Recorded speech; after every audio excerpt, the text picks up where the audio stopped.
अस्सलाम स्टूडेंट्स, आप लोगों का एमडी कैट डिले हो चुका है।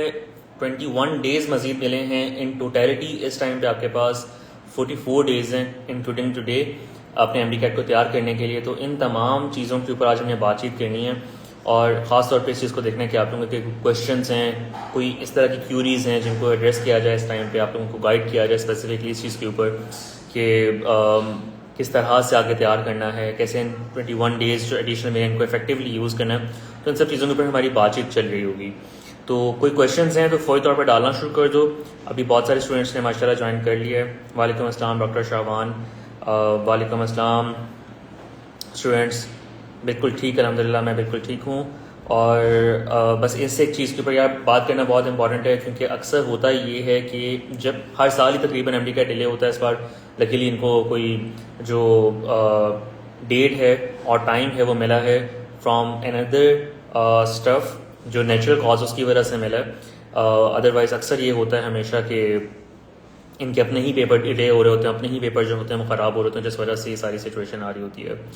तो इस बार हमें जो टाइम मिला है इसको हमें ये चीज़ कंसीडर करते हुए गुजारना है कि बच्चों, अक्सर स्टूडेंट्स का ये प्रॉब्लम आता है कि जैसे ही पेपर डिले हुआ हमने तैयारियां वगैरह सब छोड़ दी, हम सुकून में आ गए, हमने अपने आप को इस तरीके से रेडी करना शुरू कर दिया कि अभी तो बहुत टाइम है, 21 और दिन हैं, 44 और डेज़ हैं जिसके अंदर एमडी कैट हो रहा है। तो अभी हम थोड़ा सा रिलैक्स कर सकते हैं, हम अपने घर वालों के साथ थोड़ा सा टाइम मजीद स्पेंड कर सकते हैं, हम फ्रेंड्स की तरफ मजीद जा सकते हैं, हम अपने माइंड में ये वाली चीज़ें लेके आना शुरू हो जाते हैं। और अगर ये वाली तमाम चीज़ें हमारे माइंड में आना शुरू हो जाएँ तो ये बर्बादी का, आई एम सॉरी टू से बट, ये बर्बादी का आगाज़ होता है।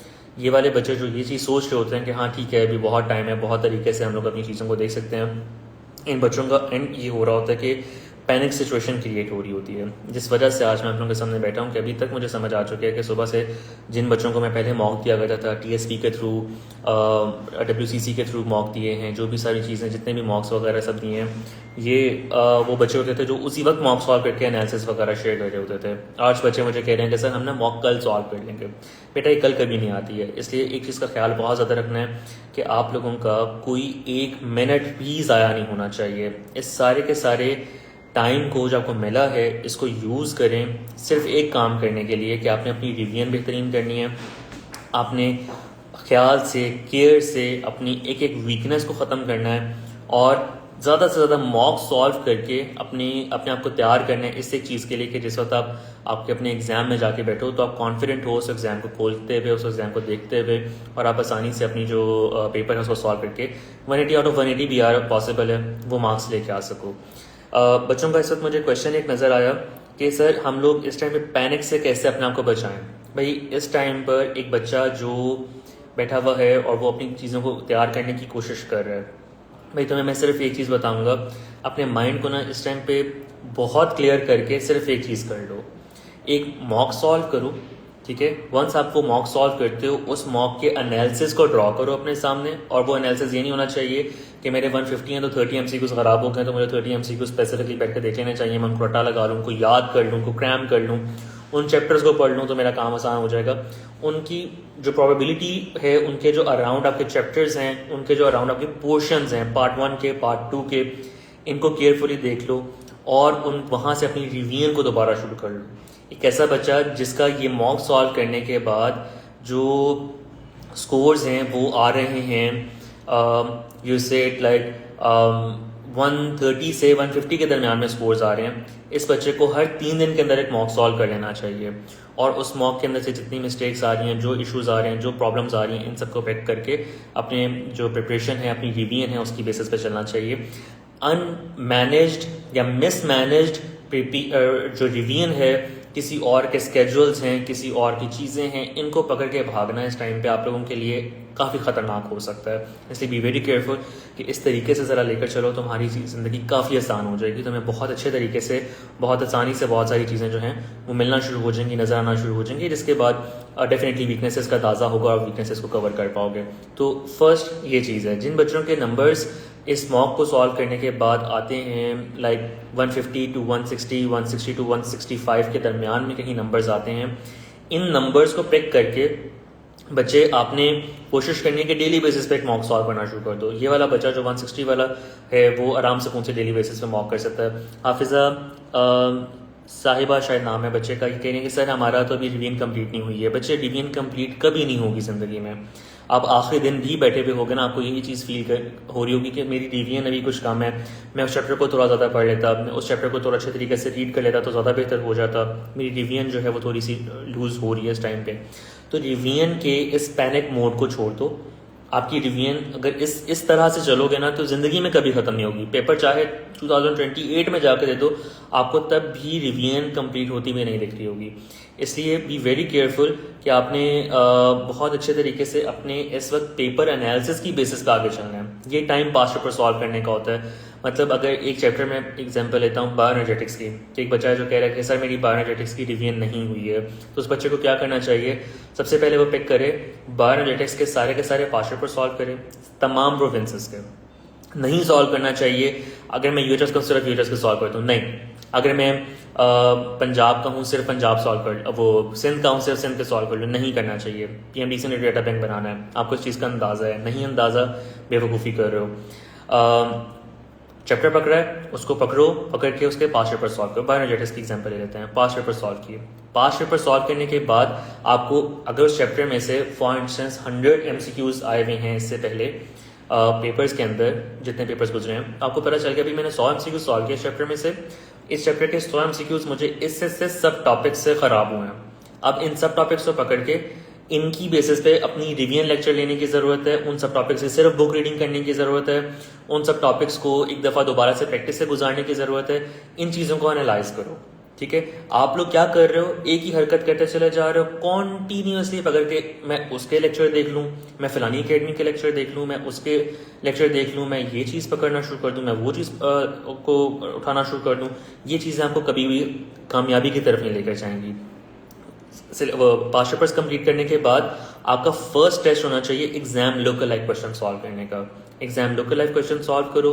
वंस वो सॉल्व करते हो यू विल नो कि एग्जामिनर के माइंड से ऐसा क्वेश्चन जो मैंने पहले नहीं देखा अगर मेरे सामने, तो मुझे वो क्या हिसाब किताब है, मैं किस तरीके से उसको कवर कर रहा हूँ। वंस वो चीज़ खत्म हो जाती है, इसके बाद आपके पास सिंपल आदत है कि उसकी लास्ट असाइनमेंट सॉल्व करो और फिर गेस्ट पेपर्स की तरफ चले जाओ। ये 4 चीज़ें सॉल्व कर लेने के बाद मेरा नहीं ख्याल है कि आपको मजीद रिवीजन की उस चैप्टर की ज़रूरत है। मेरा नहीं ख्याल आपको किसी और चीज़ की ज़रूरत है। सबसे अच्छी खबर, सबसे अच्छी बात यह है कि तुम लोगों का कोई भी चैप्टर है इस टाइम पे मंजिल बैच के तमाम लेक्चर्स नेरपेड यूट्यूब चैनल पे टोटली फ्री ऑफ कॉस्ट हुए हैं। हर एक चैप्टर तुम लोगों के पास वहाँ पड़ा हुआ है। खोलो, जाके उसको अटैम्प्ट करो, उसको पकड़ के उसके लेक्चर्स लेना चाहते हो वो लेना चाहो, जो करना चाहते हो उसको कंप्लीट करो। तो हमारे पास बहुत आसानी से ये तमाम चीज़ें जो हैं वो मौजूद हैं। ईमान राशिद का मैसेज है, सर कितनी बार रिवीजन करें? आपने रिवीजन उतनी बार करनी है कि जब तक आपके कंटेंट के, आपके जो चैप्टर है उस चैप्टर के अंदर से कोई आपका एमसीक्यू ख़राब होना बंद हो जाए। वंस आप ये चीज़ देखना शुरू करते हो कि भाई मैंने ये चैप्टर सॉल्व किया, उसमें से मेरा कोई एमसीक्यू ख़राब नहीं हुआ, मेरे वो तमाम एमसीक्यूज ठीक अटैम्प्ट हुए जो मैंने उस चैप्टर में से आ रहे हैं, आपको उसकी रिवीजन करने की ज़रूरत नहीं है। और ये कॉन्टीन्यूस बेसिस पे 26 अक्टूबर तक चलता रहेगा, ठीक है। चीज़ें भूलेंगी, चीज़ें आपकी जो शॉर्ट टर्म मेमोरी के अंदर हैं लॉन्ग टर्म मेमोरी में नहीं गई हैं, आपको तंग करेंगी, आपके लिए वो भूलेंगी, आपको मसला करेंगी, दोबारा से याद कर लोगे, दोबारा से उनको मेमोराइज कर लोगे। लेकिन ये सब कैसे होगा? एमसीक्यू सॉल्व करके होगा। मैं प्रैक्टिस की बात नहीं कर रहा, मैं सिस्टमेटिक रिवीजन की बात कर रहा हूँ, रिवीजन थ्रू एमसीक्यूज की बात कर रहा हूँ। वंस आप ये चीज़ें करोगे आपका काम आसान होगा। चाहे इंग्लिश है, चाहे लॉजिकल है, चाहे फिज़िक्स है, केमिस्ट्री है, बायोलॉजी है, कोई भी सब्जेक्ट है, इसी तरीके से सारी चीज़ चलेगी, तब आपका जो काम है वो होगा पूरे तरीके से, अदरवाइज नहीं होगा। नम्स के लिए अगर आप मुझसे पूछो, नम्स का भी मैं सिमिलर कहूँगा कि इस टाइम पे सिर्फ मॉक सॉल्व करो, सिर्फ पास्ट पेपर सॉल्व करो, इसके अलावा किसी चीज़ की ज़रूरत नहीं है।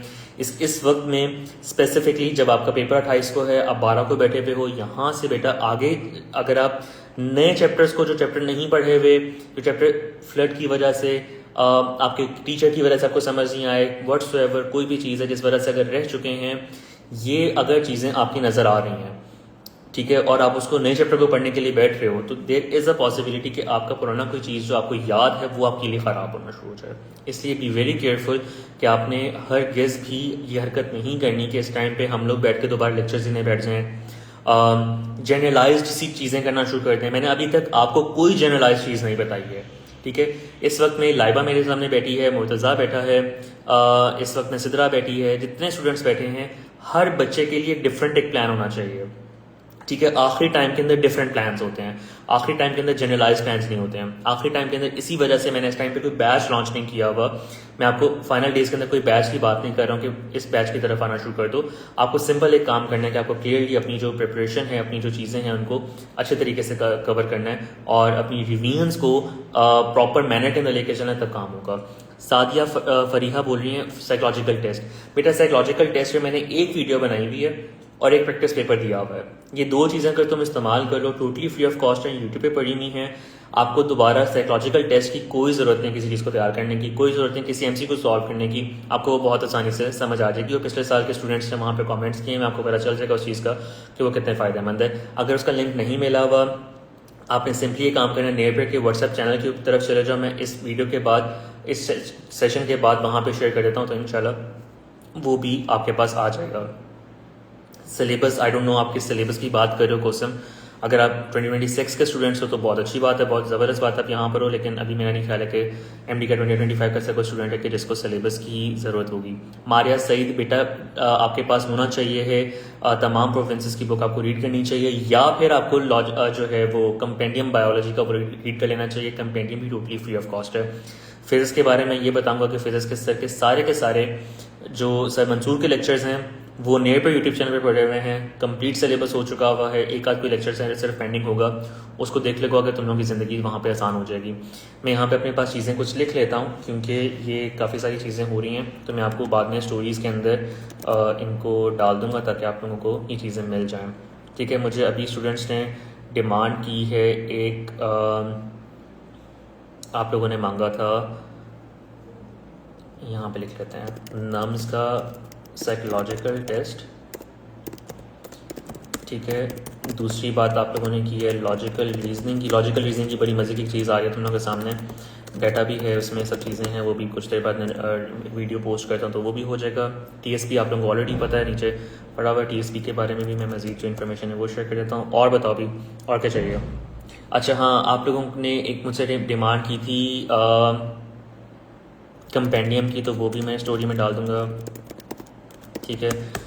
ठीक है, ये कंपेंडियम में आ जाता है स्टोरी में, ठीक है। अच्छा सर, एक चीज़ बता दें कि हम मेंटली थक चुके हैं, ड्रेन हो चुके हैं, तो इसके बारे में क्या करें। अच्छा, अगर आप ड्रेन फील कर रहे हो, मेंटली तौर पे थके हुए फील कर रहे हो, तो सिंपल एक छोटी सी चीज़ करो कि कुछ देर के लिए, और ये देर दिन नहीं होने चाहिए, वैसे इस सेशन के बाद आराम सुकून से कुछ देर के लिए अपनी किताबें ज़रा साइड पे करो, जाके पेरेंट्स के साथ बैठो या किसी ऐसे बंदे के साथ बैठो जो आपको एमडीकैट की कोई बात ना करे। मेरे साथ भी बात नहीं करो, क्योंकि मेरे तो चेहरे पे शायद एमडीकैट लिखा हुआ तुम लोगों को नजर आता होगा कि हर वक्त में एमडीकैट की बात ही मेरे सामने से नजर आती है। तो बी वेरी केयरफुल कि वहाँ पर जाके बैठोगे जहाँ पर आपको आसानी से आप अपनी जो चीज़ है उसको मैनेज कर सको, ठीक है। वन से चीज़ हो जाती है। दूसरी चीज़ ये है कि अपने लिए जो प्लान है उसको एक दफ़ा ओवरव्यू कर लो, गो थ्रू कर लो कि यार मैंने जो चीज़ें अपने लिए लाइन अप की हुई हैं क्या लॉजिकली अलाइन हो रही हैं। अगर वो चीज़ें लॉजिकली अलाइन हो जाएंगी तो हमारे पास अपने आप ज़िंदगी आसान होना शुरू हो जाएगी, तुम्हारी स्ट्रेस और जो ये है ना एग्जॉशन है ये कम होना शुरू हो जाएगी, ठीक है। थोड़ा सा रुक कर दोबारा ज़िंदगी को, अपनी जो प्रिपरेशन है उसको दोबारा से रिवीजन के साइकिल को दोबारा से स्टार्ट करो और हर चीज़ को लॉजिकली एक दफ़ा चेक कर लो, तो हमारी ज़िंदगी आसान होना शुरू हो जाएगी। यहाँ पर एफएससी में कितने मार्क्स होने चाहिए, ज़्यादा से ज़्यादा मार्क्स होने चाहिए हैं। एफएससी में जितने मार्क्स होंगे उतना आपके लिए बेहतर है, तो उसको तो बिल्कुल नहीं देखो, अभी रिजल्ट्स आ चुके हैं। अभी आपके पास सामने एमडीकैट का पेपर है, तो एमडीकैट के मार्क्स को प्रॉपर्ली देखो। मैं टीएसपी में रजिस्टर्ड स्टूडेंट्स को स्पेसिफिकली बता रहा हूँ कि क्या चीज़ है क्या नहीं है, किस तरह से उनको लेकर चलना चाहिए, तो वो ज़रा देख लें। एक बच्चे ने डिमांड की सर 5 रुपये पीडीएफ में शेयर कर दें। बच्चे पीडीएफ में आपको 5 रुपये नियर पे के नहीं मिल सकते क्योंकि वो फिजिकल प्रोडक्ट है, ठीक है। आप उसको तो या परचेज़ करोगे या जो ऑनलाइन हमने उसका सेगमेंट रखा हुआ है वो काउंटर से आप परचेज़ कर लोगे, ठीक है। इसके अलावा बहुत सारी जगहों पे 5 रुपये पड़े हुए होते हैं, अगर आप वो यूज़ करना चाहो it is up to you, because वो उसमें मुझे इश्यूज नज़र आते हैं कि वो ऑथेंटिक 5 रुपये नहीं है, उसमें डाटा जो है वो ठीक नहीं है, आंसर कीज़ का मसला होता है, एग्जाम लोकल क्वेश्चन का कोई जिक्र नहीं है वहाँ पर, तो इस तरह की चीज़ें होती हैं। तो उनको अगर आप यूज़ फिर भी करना चाहते हो आपके अपने ऊपर है, लेकिन जो नियर पे का कंटेंट है वो अगर पीडीएफ में होगा तो वो पीडीएफ में मिल जाएगा, जैसे कंपेंडियम फ्री है तो वो फ्री है, 5 रुपये की बुक फ्री नहीं है, वो पेड पर है तो वो पेड पर है, ठीक है। तो इस तरीके से हो जाएगा। टाइम कैसे मैनेज करें बच्चे, अभी तो टाइम और मिल गया है, तो आपको टाइम मैनेजमेंट की अब तो प्रॉब्लम ही नहीं होनी चाहिए, बड़ी आसानी से टाइम मिल गया है, बड़ी आसानी से चीज़ें जो हैं वो आपके सामने आई हैं। तो बी वेरी केयरफुल कि टाइम आपके पास मुनासिब है इस टाइम पे, बिल्कुल भी फिक्र करने की ज़रूरत नहीं है। आसानी से अपने जो आपके वो हैं टाइम है उसको बस दिन को शुरू में शुरू करो और बीच में कोई MD-CAT के अलावा चीज़ मत रखो। अगर किसी यूनिवर्सिटी जा रहे हो, अगर किसी और जगह पे आप कोई जॉब कर रहे हो, कहीं पे कर रहे हो, तो प्लीज़ थोड़ी देर के लिए रिलैक्स कर लो अपनी उस चीज़ को और प्लीज़ अपने सिर्फ MD-CAT के ऊपर फोकस्ड रहो और अपने काम करो। एक चीज़ मैं कहना चाहूँगा कि कोई बच्चा भी यहाँ पर है तो उसको, उस स्टूडेंट को एक चीज़ करनी चाहिए कि अगर उस बच्चे का नम्स का पेपर उसकी फर्स्ट प्रायोरिटी नहीं है, वो सेकंड प्रायोरिटी है, वो चांस है, तो बेटा अगर वो चांस की बेसिस पर अगले सारे के सारे 28 तक के दिन सिर्फ और सिर्फ नम्स को पकड़ के बैठा रहता है और अपने जो मेन गोल है MD-CAT का गोल है उसको लूज आउट कर देता है, तो ये हरगिज़ अक्लमंदी वाली बात नहीं है। बी वेरी केयरफुल कि अगर आपने MD-CAT को मेन पे रखा हुआ है, ड्यूरिंग नम्स की रिवीजन, ड्यूरिंग नम्स की प्रिपरेशन, ड्यूरिंग नम्स की सारी चीज़ें MD-CAT मेन पे रहना चाहिए। और अगर नम्स ही आपकी वो चांस है, आप MD-CAT को सेकेंडरी रख रहे हो, नम्स को प्राइमरी रख रहे हो और आपको पता है कि ये डिफरेंट रीजंस होती हैं जिसकी वजह से बच्चे करते हैं, तो फिर नम्स को आपको देखना चाहिए कि अच्छा भाई MD-CAT में जो भी हो रहा है मेरी परवाह से नहीं है, मुझे सबसे पहले MD उसको देखना चाहिए। अफ़का खान कह रही हैं जी सर परफेक्ट टाइम टेबल कैसे सेट करें। बच्चे मैं दोबारा बताऊंगा, इस टाइम पर मैंने TSP लॉन्च ही इसलिए किया था बिकॉज देर इज नथिंग जो इस टाइम पे जनरलाइज चल सकता है। मैं कोई एक फार्मूला नहीं, ये फॉर्मूला पकड़ लो, सारे के सारे इस फार्मूला के ऊपर जो है वो चलना शुरू कर दो, ठीक है। सिर्फ एक चीज मैं बताना चाहूंगा कि अपने आप को इतनी TSP में रजिस्टर कर लो ताकि तुम लोगों को मुझे पता हो कि आप किस रेंज में आ रहे हो नंबर्स की, मैं उस बेस पे आपको गाइड करना शुरू करूँ। दूसरी चीज ये है कि बेटा एक चीज है जो मैं कहूंगा, इसको मान लोगे, जितना जल्दी मान लोगे उतना बेहतर होगा आपके लिए। सुबह जल्दी उठ जाओ, ठीक है। जितनी जल्दी आप सुबह जल्दी उठना शुरू करोगे और सुबह जो है वो केयरफुली अपना जो तैयारी है उसको शुरू करोगे, उतना आपके लिए बेहतर होगा, उतना आपका दिन मैनेज रहेगा, ठीक है। उतना दिन पैनिक नहीं होगा, उतना दिन ज़ाया नहीं होगा। तो ये जितनी जल्दी कर लोगे उतना आपके लिए बेहतर होगा। एक स्टूडेंट ने पूछा है TSP क्या है। बेटा TSP actually talent support program है। ये मैंने लॉन्च किया था अभी कुछ दिन पहले, ये मंडे तक इसकी रजिस्ट्रेशन की डेडलाइन है। मैं इसके बाद आपको इसी चैनल की स्टोरी के अंदर इसका रजिस्ट्रेशन लिंक भी शेयर कर रहा हूँ। इस प्लान के अंदर मैं सिंपली ये चीज़ कर रहा हूँ कि स्टूडेंट्स की FSC के स्कोर्स की बेसिस पर उनको मैं मेंटरशिप प्रोवाइड कर रहा हूँ कि इस टाइम पे उनको क्या करना चाहिए, किस तरीके से चलना चाहिए। ऐसे बच्चे जिनकी FSC के बहुत अच्छे मार्क्स हैं, बहुत ज़बरदस्त मार्क्स हैं, उनको मेरी तरफ से भी मैसेजेस गए हैं और मुझे नज़र आ रहा है देखने को कि वो बच्चे छोटी छोटी मिस्टेक्स करें जिस वजह से एडमिशन खुदा न खास्ता का रह जाएगा। तो वो चीज़ों को ठीक करें। जिनके मार्क्स थोड़े ज़्यादा कॉम्प्रोमाइज़ हैं उन्होंने किस तरीके से काम करना है, और जिनके बहुत ज़्यादा कॉम्प्रोमाइज मार्क्स हैं उनको इस वक्त क्या करना चाहिए, ये सब चीज़ें मैं वो सब मैं बता रहा हूँ। और बहुत सारे स्कॉलरशिप्स भी हैं जो मैं वहाँ पर डाल रहा हूँ। सर पास्ट पेपर की बुक में MCQs रॉन्ग होते हैं। बेटा नियर पेपर के पास्ट पेपर की बुक में कोई MCQ रॉन्ग नहीं है। नियर पेपर की पास्ट पेपर के बुक के अंदर कोई आपकी आंसर की रॉन्ग नहीं है। ये 3, 4, 5 जगहों से वेरीफाई होने के बाद आपके सामने है, इसलिए बी वेरी केयरफुल कि आपने उसको यूज़ करना है, तो फिर आपके लिए बेहतर होगा। Best advice for private medical admissions. बेटा प्राइवेट में आपको आपके प्रोविंस की और इन सब चीज़ों की बेसिस पर देखना चाहिए। स्पेसिफिक में वीडियो आपके लिए सेट कर दूंगा। मेरा नहीं ख्याल है कि this is the right time कि इसके ऊपर जो है वो स्पेसिफिकली बात की जाए। So according to your point of view, if he or she wants to get 175 out of 180, then what we have to do, I mean preparation कैसे करनी चाहिए। बेटा अगर आपको 175 out of 180 रिक्वायर्ड है तो इसका मतलब है कि आपको 170 out of 180 रिक्वायर्ड नहीं है। मतलब 170 और 175 के दरमियान में जितने एरर्स हैं इनको बैठ के देखना चाहिए। अगर 160 पे 160 और 175 पे जितने एरर्स हैं इनको बैठ के देखना चाहिए, ठीक है। आपका इस वक्त में इम्तिहान इस बात का नहीं है कि आपके कितने मार्क्स आ रहे हैं, ठीक है। 160 वाला बच्चा नाचता हुआ दिखता है मुझे, 150 वाला बच्चा वो डांस कर रहा होता है, भाई मेरे बड़े ज़बरदस्त मार्क्स आ गए हैं, लेकिन ये ज़बरदस्त मार्क्स नहीं है। Because we have to be very careful कि भाई कितने मार्क्स कट रहे हैं, कितने मार्क्स डिडक्ट हो रहे हैं। हमने डिडक्शन वाले मार्क्स को देखना है, उनकी रीज़न को आइडेंटिफाई करना है, रीजन को किल करना है। जितनी रीजन आप माइनस करते जाओगे, किल करते जाओगे, उतना आपके लिए बेहतर होगा। एक चीज़ मैं कहूँगा, कि अल्लाह के बंदो बैठकर अभी अगर पेपर सॉल्व कर रहे हो, कोई भी पेपर है, चाहे मेरे पास पेपर्स हैं, चाहे तुम दुनिया के जहाँ से भी पेपर्स बैठकर सॉल्व कर रहे हो, तुम लोगों के पास बहुत ज़्यादा रिसोर्सेज होते हैं, हर पेपर को सॉल्व करो बबल शीट्स के ऊपर। अगर आप बबल शीट्स के ऊपर सॉल्व नहीं कर रहे हो तो आप वो हरकत करोगे जो मेरे वाइट कोट क्लब के स्टूडेंट्स कर रहे हैं, वो हरकत करोगे जो मेरे टीएसपी के स्टूडेंट्स कर रहे हैं कि इनका स्टार्टिंग के 1-2 हफ्ते ख़राब हुए सिर्फ इस वजह से कि उनसे बबल शीट के ऊपर पेपर सॉल्व नहीं हो रहा था, वहाँ पे अच्छा खासा इशू आ रहा था। इसलिए बी वेरी केयरफुल कि आपने उनको उससे ज़रा सॉल्व करना ताकि आपकी बेहतरीन किस्म की जो चीज़ें हैं वो सेटल हों। ठीक है, ये वीडियो मैं इस तरह करूँगा कि इसको मैं यूट्यूब पे भी अपलोड कर दूंगा आफ्टर दिस सेशन, ताकि जो बच्चे यहाँ पर नहीं हैं वो भी देख सकें और बाद में रिकॉर्ड भी रहे। शायद इंस्टाग्राम पे ना रहे लेकिन यूट्यूब पे इसको वर्टिकल पे मैं शेयर कर दूंगा। सुबह 8 to 5 तक की study is good without break नहीं, विद ब्रेक करो, लेकिन 8 to 5 इज़ वेरी गुड, ज़बरदस्त है। बच्ची थी ये हमारी, एक तो तुम लोग के इंस्टाग्राम आईडीज़ बहुत अजीब होते हैं। अच्छा, सना पूछ रही है कि टीएसपी पेड है। टीएसपी बिल्कुल पेड नहीं है, टीएसपी 100% फ्री है, तमाम पूरे पाकिस्तान के तमाम स्टूडेंट्स के लिए फ्री है। नम्स की सीट्स का बता दें कितनी हैं। बच्चे ये मुझे 2026 वाले बच्चे क्यों लग रहे हैं?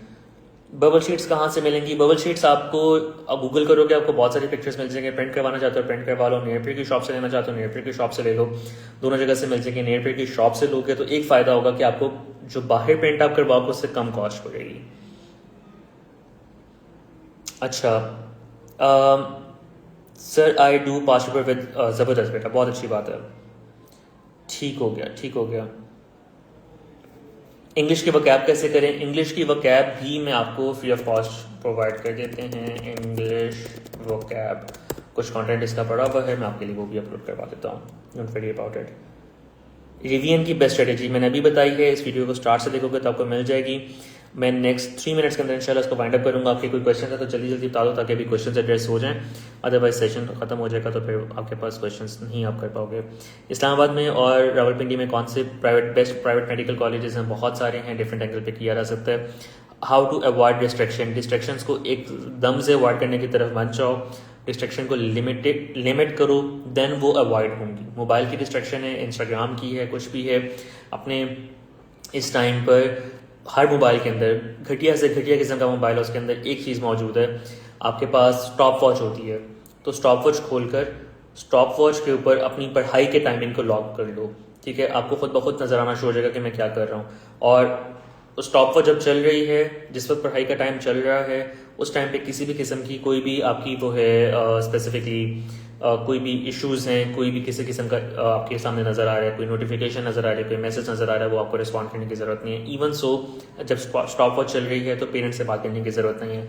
फिर एक काम करो कि अपने टाइम टेस्ट सॉल्व करना शुरू करो। अगर आप टाइम टेस्ट सॉल्व कर रहे हो, टाइमर के साथ टेस्ट सॉल्व कर रहे हो, तो वो टेस्ट है जिसके दरमियान में you don't even listen to your parents, you don't even listen to your natural cause, जो कॉल्स हैं वो सब चीज़ें। आपको सिर्फ एक काम करना है कि आपने अपनी जो उस वक्त का टाइम टेस्ट है उसको वाइंड अप करना है, तो वो आपकी ना सिर्फ आपकी जो प्रैक्टिस है उसको बेहतर करेगी, आपको आपके टेस्ट के लिए तैयार करेगी, बल्कि साथ साथ में आपका जितना भी ये डिस्ट्रैक्शन वाला प्रॉब्लम है ये आहिस्ता आहिस्ता लिमिट होना शुरू होगा। आई एम नॉट सेइंग कि ये सब चीज़ें इंप्लीमेंट करने के बाद आज तुम इंप्लीमेंट करोगे कल डिस्ट्रैक्शन खत्म हो जाएंगी, but I am actually saying this कि अगर तुम ये सारी चीज़ें इंप्लीमेंट करते हो तो तुम आज इंप्लीमेंट करना शुरू करोगे, तुम्हारी बेहतरी आना शुरू हो जाएगी और ये बेहतरी इंशाल्लाह आपके एग्जाम जे तक आपको काफ़ी हद तक बेहतर कर चुकी होगी। अच्छा जी, रिवीजन की बेस्ट स्ट्रेटेजी इस वीडियो के स्टार्ट में मैंने बताई है, इसको जब ये वीडियो के तौर पे आए तो उसको ज़रूर देख लीजिएगा। अच्छा जी, और क्या जी बात है, फार्मूला याद नहीं होते हैं, फार्मूलाज को एक शीट पर लिख कर और फार्मूला शीट ना ढूंढने बैठ जाना, खुदा के बंदो तुम लोग वो भी नहीं ढूंढते हो, सही तरह से कवर करते हो। फार्मूलाज को एक शीट पर एक सफ़े पे लिखकर अपने घर के उस जगह पर जहाँ पे तुम उठते बैठते हो उस जगह पे लगा लो और गुजरते गुजरते 2-3 दफ़ा उसको पढ़ लो, जिस शीट पे नज़र पड़ जाए। अपने लिए एक रूल सेट कर लो कि मेरी जिस चैप्टर की शीट पर नज़र पड़ जाएगी मैं उस चैप्टर के सारे फार्मूलाज को पढ़ के गुजरूंगा। ठीक है, मतलब मैं अपने मेरी अपनी प्रैक्टिस रही है कि मैं रूम के दरवाजे पर मैंने फार्मूला शीट्स अपनी सेट की हुई थी और आज तक भी मुझे कोई पेपर तैयार करना होता है मैं उसको उस तरह सेट करता हूँ।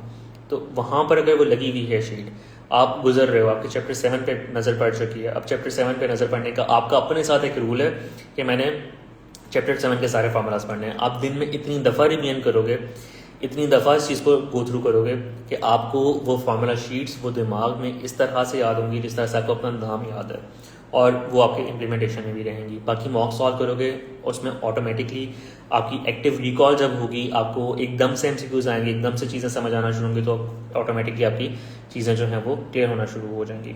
ठीक है जी, ये तमाम चीज़ें थी जो मुझे आपके साथ डिस्कस करनी थी। मुझे पता आपके बहुत सारे क्वेश्चंस होंगे, यही वीडियो मैं यूट्यूब पे भी डालूंगा, खासतौर पे वो स्टूडेंट्स जिनको ये चीज़ नज़र आ रही है कि उनके जो स्पेसिफिकली वो है टीएसपी के बारे में आइडिया नहीं है, डीमीएन स्ट्रेटेजी के बारे में भी आइडिया नहीं, क्योंकि लेट ज्वाइन किया इस सेशन को, वो सब के सब बच्चे वहाँ पर जाके देख सकते हैं इस वीडियो को। ठीक है, वंस वो इस वीडियो को देखेंगे तो उनके लिए बेहतरी होगी, उनको समझ आ जाएगा इस चीज़ से कि उन्होंने किस तरह से अपनी चीज़ों को कवर करना है। कोई क्वेश्चन आपके रह चुके होंगे वो यूट्यूब पर मेरे पास आ जाएंगे, मैं यूट्यूब के ऊपर इंशाल्लाह उनको आंसर भी करना शुरू कर दूंगा। ठीक हो गया जी, ख्याल रखें अपना बहुत बहुत, और इन बाकी जो दिन हैं इनको बेटा बहुत अच्छे तरीके से इस्तेमाल करो। तुम लोगों के पास एडिशनल और लास्ट चांस है, ठीक है, अनलेस के पीएमडीसीएससी कर दूध करे कि रिकंडक्ट वाली सारी सिचुएशन आए, लेकिन लास्ट चांस है। इस लास्ट चांस को बहुत अच्छे तरीके से यूज़ करो अपने लिए, अपनी ज़िंदगी को जो तुम लोगों ने पिछले 5-4 साल से बनाना शुरू की हुई है उसको अच्छे मुकाम पर लेकर जाओ।